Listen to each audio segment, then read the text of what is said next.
पुणी थे समस्त को स्वागत मो चैनल स्टूडेंट इन्फो को। आज चलतु देखा गोटे ये देखिपुव डिटेल रे लिखाई कौन ना एडवर्टाइजमेंट फॉर द एंगेजमेंट जोगाण सहायक इन कंधमाल ग्राम पंचायत अंडर द कोराकोट ब्लॉक।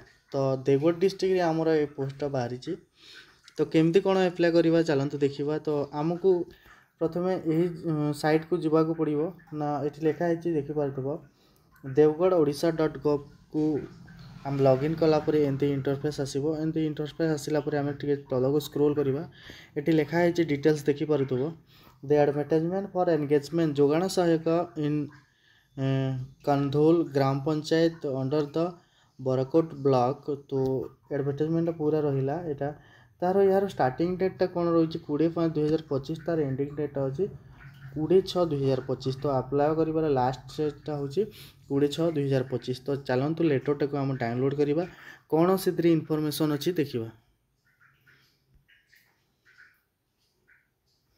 तो डाउनलोड होगा लेटरटा डाउनलोड होगा ये देखिपुव पूरा ओडिया रे लिखाई पंचायत समिति कार्यालय बारकोट। तो डिटेल ये लिखाई एत द्वारा बारकोट पंचायत समिति अंतर्गत कंडल ग्राम पंचायत साधारण बंटन व्यवस्था सुपरिचालना जड़े जोगाण सहायक नियुक्ति करा। तो यह पूरा डिटेल एडवर्टाइजमेंट रही। तो ये कौन चयन प्रक्रिया पद्धति लिखाई देखीदे चयन पद्धति यहाँ देखिपुव पूरा लिखाई ओडिया मैत्री। देन देखा यार सैलरी कौन रैलरी क्वालिफिकेशन देखीदे क्वालिफिकेशन लिखाई +2 +3 मेट्रिकुलेसन 30% 30% 40% हार को अग्राधिकार दिज्व।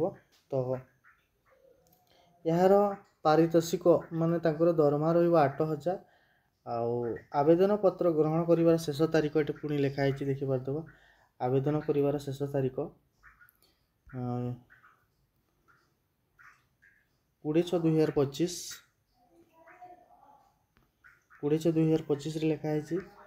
देन आवेदन सह आवश्यक प्रमाणपत्र एप्लाय कला बेले आमको कौन कौन डॉक्यूमेंट्स लगे से जिनसा देखा ये लिखाई।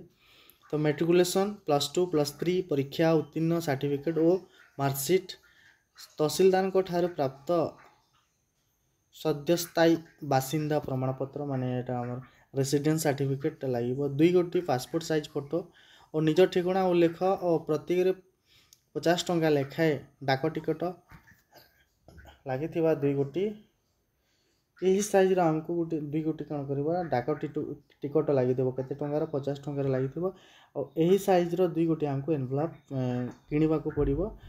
आमको एप्लाय कौन करने पड़ो यहाँ लिखाई पूरा एप्लाय कर प्रोसेस।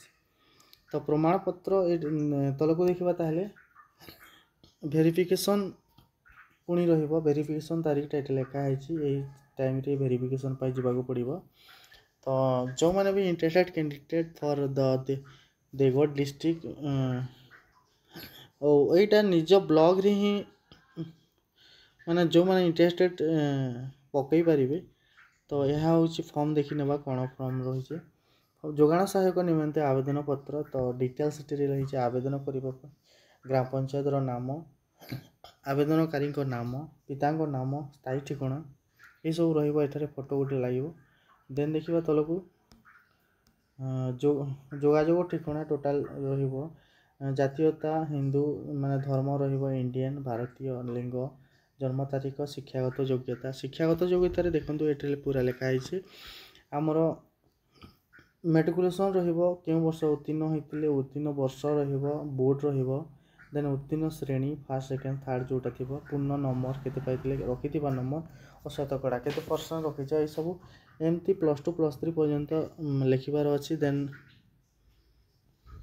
मोबाइल नंबर देवे मोबाइल ईमेल नंबर घोषणा करेंगे लास्ट साइन थी तल को ये साइन कलापर डिटेल डेटा फिलअप करेंगे तारीख फिलअप करेंगे ये सब फिलअप कलापर आम जो एड्रेसटा अच्छे से आम मध्यम कौन मध्यम ना पोस्ट मध्यम पठेबा ये जिनसा लिखाई देखिपुवे रजिस्टर पोस्ट बा शीघ्र डाक स्पीड पोस्ट रे आम सेंड करवा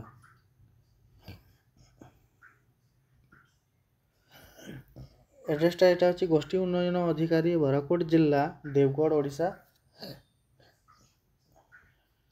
आउ गोटे जिनस ध्यान देवाक पड़ो ये लिखाई मुझे कहूली तो जो समय ये जिन समस्त पठेब तुमको ये जिनसटा को एनवल्व देवाक पड़ो 50 टंकिया लेखाएं डाक टिकट लगी 2 गोटी 25 सेंटीमीटर इंटू 12 सेंटीमीटर साइज्र लफाफा यहाँ 2 गोटी तुमको देवाक पड़ो ना साय मे भी फॉर्मटा रिजेक्ट हो पारे। सो एमती इनफॉरमेशन थैंक यू। आउ वीडियो भल लगे निश्चित भाव सब्सक्राइब करूँ, शेयर करूँ, लाइक करूँ।